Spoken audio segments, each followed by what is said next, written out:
Welcome back to another class of Partnership Fundamentals. In the last class, when I spoke about what is partnership accounts all about, we learned the differentiation between a sole proprietorship accounts and the accounts which was followed by the partners. Okay, where we laid a special emphasis on an account which was known as profit and loss appropriation account, which is basically a continuation of the profit and loss account.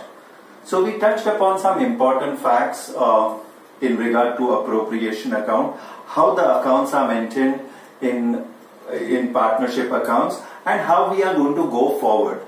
Now we come to certain interesting facts. The first fact which we are going to discuss today is when a partner has given a loan to the firm or he has taken a loan from the firm.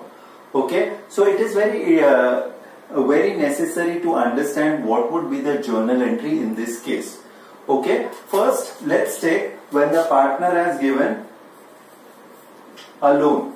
Okay, so how do you calculate the interest on loan on this basis? Say for example there are two partners A and B has given a loan of 6 lakhs to the firm, and it has been agreed in the partnership deed he is supposed to get interest at the rate of 8% per annum.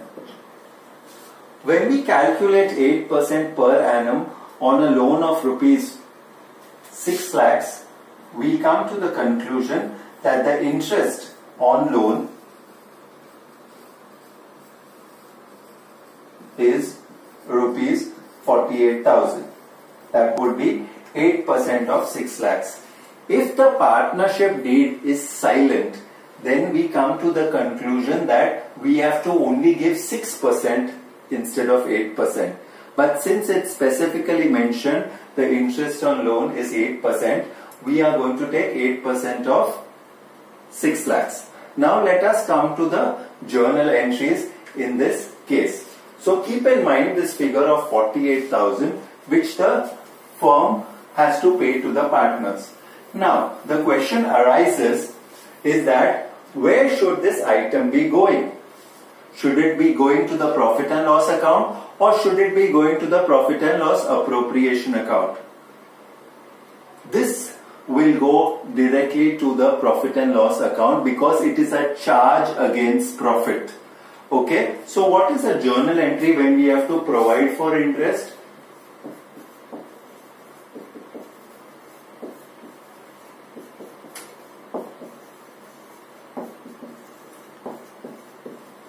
First of all, it's necessary to understand, is it a profit, is it a expense or is it an income?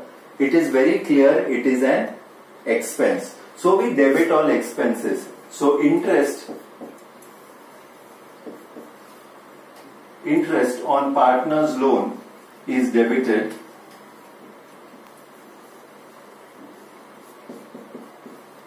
and this will go to the loan which the partner has given.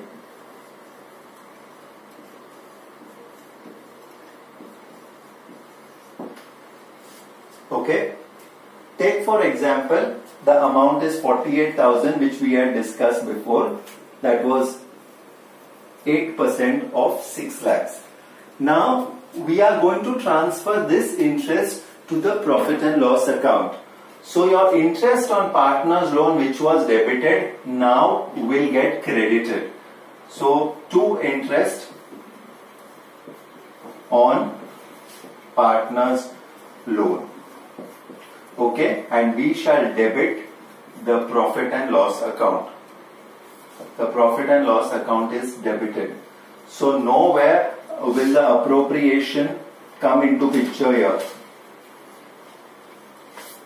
So just having a recap, remember that interest is an expense, so we are debiting interest, and the partner who has given a loan, his account is credited, it's a personal account, credit the giver. Okay, now we transfer the interest from debit to credit because it is a transfer entry, and this is how it goes about. Okay, We'll now take a further simple sum based on this. I hope you've understood this journal entry very clearly. Remember, interest on partner's loan is a charge against profit, so it will come in your profit and loss account. Okay, we'll take up a very simple sum and then we shall go further as to how the other items would appear in your partnership accounts.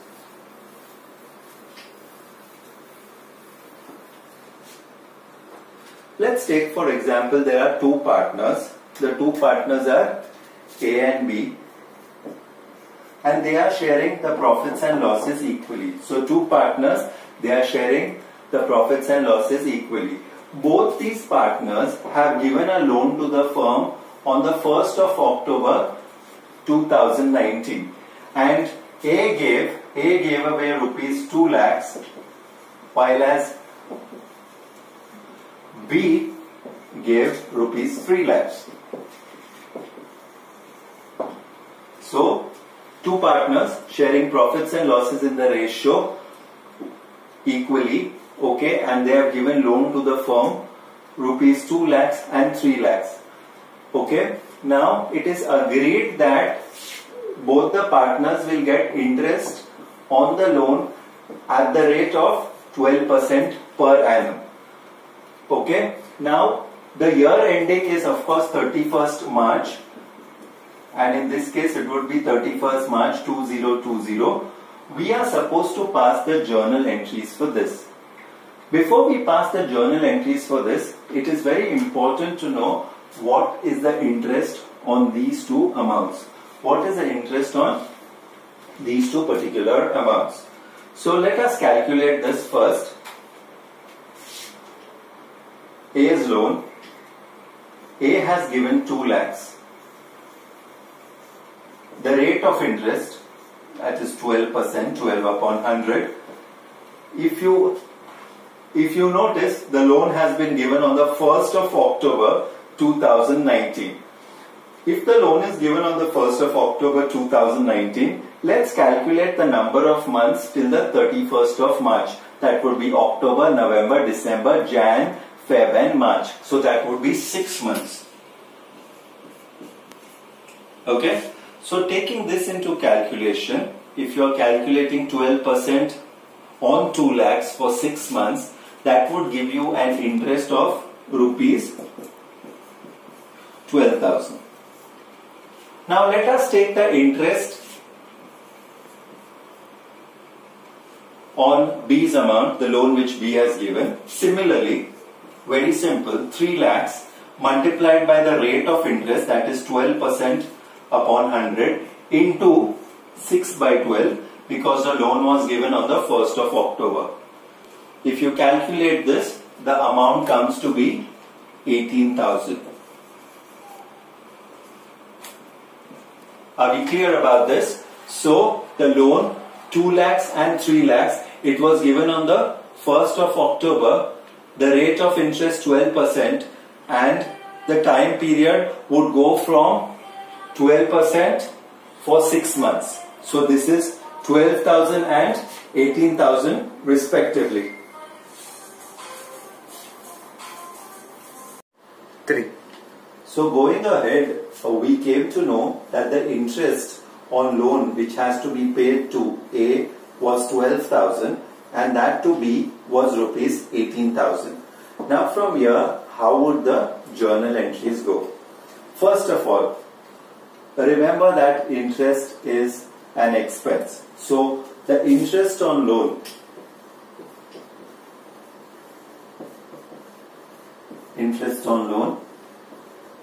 in this case will be debited. We can add both the amounts together and make it 30,000. Whom are we supposed to give this? We are supposed to give this to A. So I'll write to A's loan account or loan from A. And we are supposed to give it to B. That is to B's loan account. Both these accounts are credited because we are supposed to pay them. They are just like our creditors. Okay. So here it is 12,000 and here it is 18,000.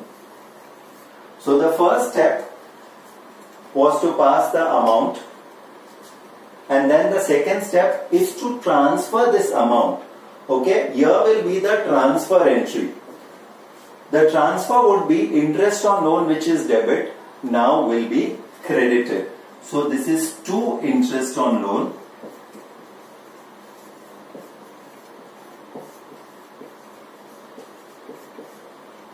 and we shall debit it to the profit and loss account.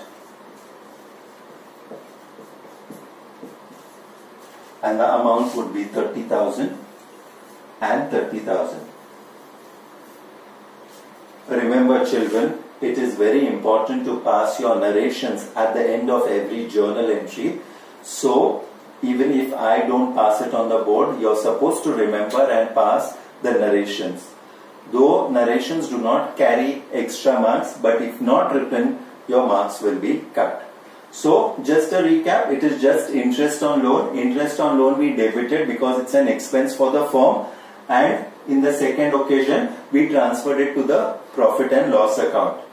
We come to the end of this sum, and now let's take into account when the profits are there, not there, or they are just ample enough to cover up certain expenses. Okay, let's take this case up, and on this basis we shall do the sum further.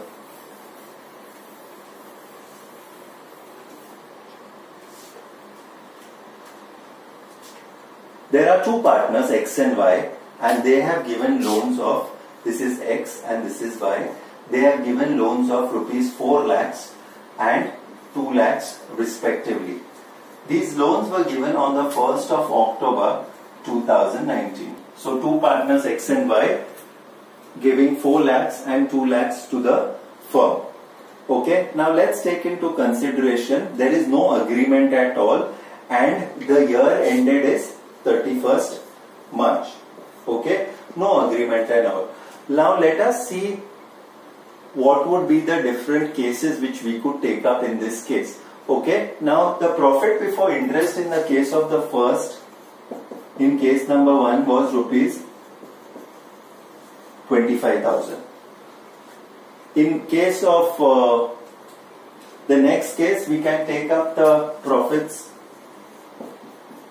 at around 15,000, and in the last case we will take up a loss of, say the loss is around 28,000. Okay, so these two are profits and this is a loss. Now first, before going ahead, how much is the interest on the loans which the partners have given? 6% multiplied by 4 lakhs multiplied by 6/12. 6% on 4 lakhs for 6 months. Okay, in this case the interest works out to be rupees 12,000. This is for X. For Y, it is 6% on 2 lakhs for 6 months. So in this case, the interest on loan would be 6,000. So totaling up both, we can say the interest on loan is rupees 18,000.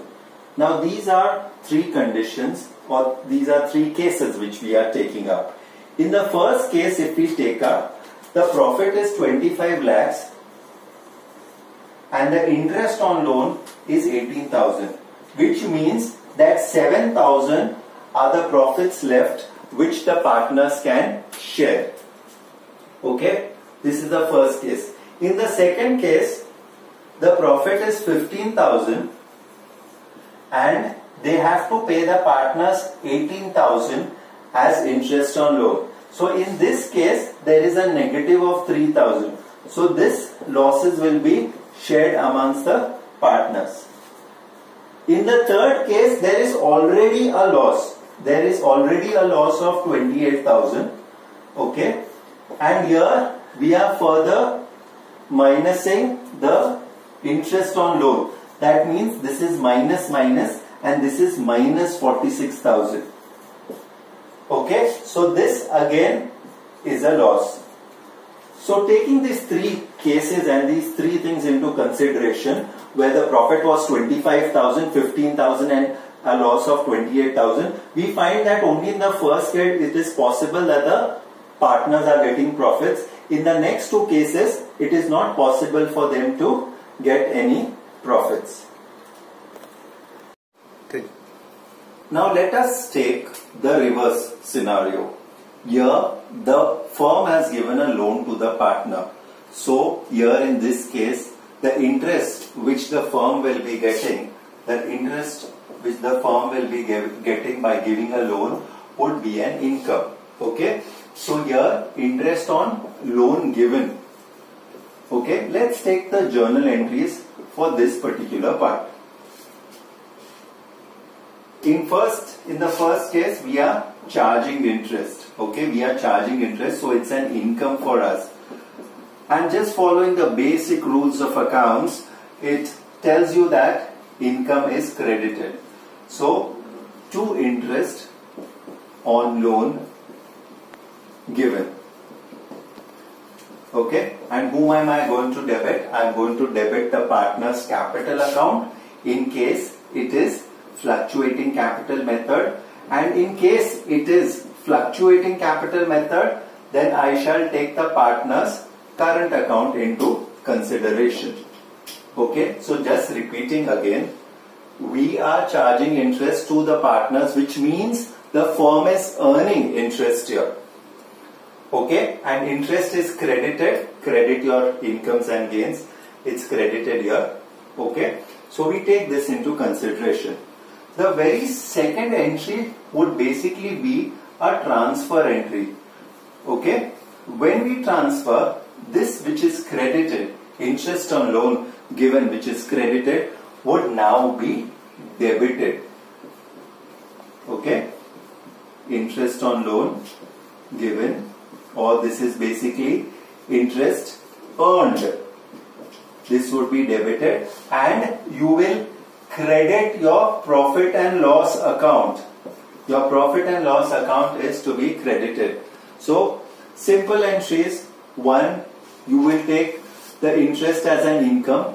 The very next entry, this particular part which you had credited when you transfer it to your profit and loss account. Remember last year when you did, this was your profit and loss account. Whatever interest you earned, you put it on the credit side. Whatever interest you had to pay on a loan, you put it on the debit side. This was your debit side and this was your credit side. I hope you've understood this fundamental very clearly. On this, we go a little bit ahead and we take into consideration the rent which we have to pay to a partner if we are utilizing his premises. Now this fundamental is absolutely the same. It will be a charge against profit. Okay, so let us see what are the journal entries. Then I shall go further with this concept.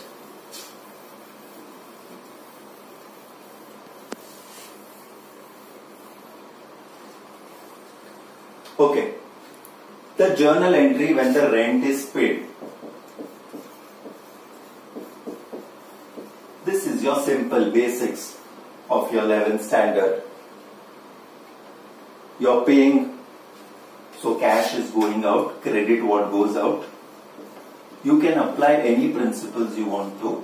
Okay, I'm just following the basic principles which have been going throughout, like the golden rules of accounts. And I'm going to debit rent account. Rent is a nominal account. It is an expense. So we are going to debit this particular account. Okay. Now let us take the next journal entry when the rent is payable. Say I might have paid 9 months but I have not paid 3 months. So rent payable. What is the journal entry for this? Okay, just have a look here. This was rent to cash. The entry will be the same. only thing instead of the word to cash, it will be replaced by rent payable or outstanding rent. Okay, so I write here rent account debit to rent payable or outstanding rent. Is this clear? So this is rent paid and this is rent payable. Okay, and the transfer entry of course is very simple.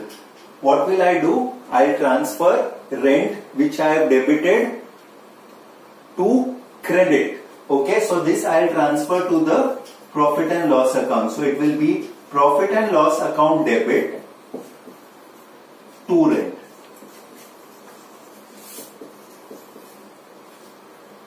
So just having a recap and a quick recap. Rent paid, simple, it's an expense, debit your expense. Cash is going out. Cash is a real account, credit what goes out. Here also it's the same, only thing instead of the word to cash, I am writing to rent payable. So this is a liability, you have to remember the person to whom you have to pay. And finally, rent which was debit now has been transferred to profit and loss account, which we always do at the end of the year. Okay, we'll take up a small example on this basis.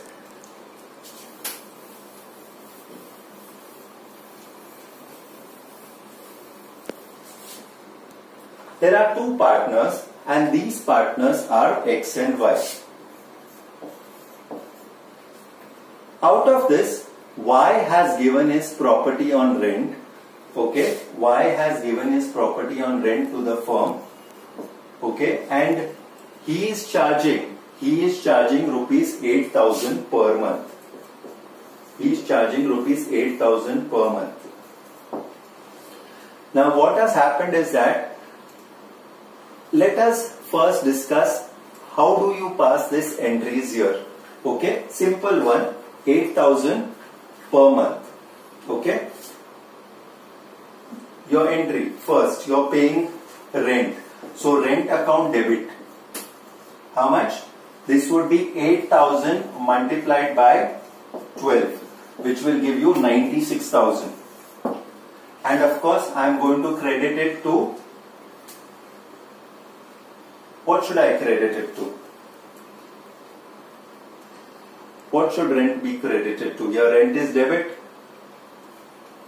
To, I am paying, so it is cash or bank. If you are paying by cash, it is cash. If you are paying by check, it is bank account. Now, the second entry is at the end of the year, I am transferring it.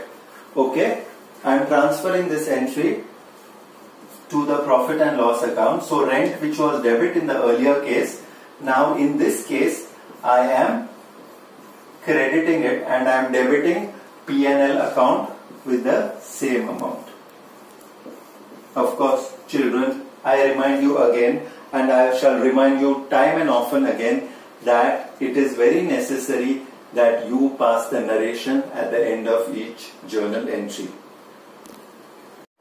3. So a brief recap about what we have done in today's session. Today we took up certain aspects where the profit and loss account would be touched, and this would be a charge against profit. We took important aspects like the interest on loan which a partner has given, and interest on loan which we received from the partner when we had given a loan. So this was what we had taken, and we also took up another important fact was a rent which we were supposed to pay to a partner. But this rent which we are supposed to pay to a partner is supposed to be taken as a normal expense. It shall not come in your profit and loss appropriation account, but it shall be dealt with your profit and loss account only. So, guys, so just remember that these journal entries are important. As I told you, that expense would always be debited. Okay, say for example, interest on loan which we had to pay to a partner, interest on loan was debited, rent which we had to pay to a partner, even that was debited. And then when we transferred it to the profit and loss account, rent which was debited became credit, interest on loan which was debited became credit. On the other hand, when we had given a loan to a partner, that time the interest which we were to receive was an income. Okay? In that case, remember we had credited the interest and we had debited the partner's capital account if it was a fluctuating capital method, and if it was a current account in case of fixed capital method. So this was all you needed to know about these aspects. When I go to the next aspect, I shall be touching upon what is fixed capital and what is fluctuating capital, and how each of the items in the appropriation account are touched. I hope you've understood the aspects in this session. Inasmuch as it was a real pleasure putting this session forward to you. Thank you so much. This is Vishwanath Jatan signing off.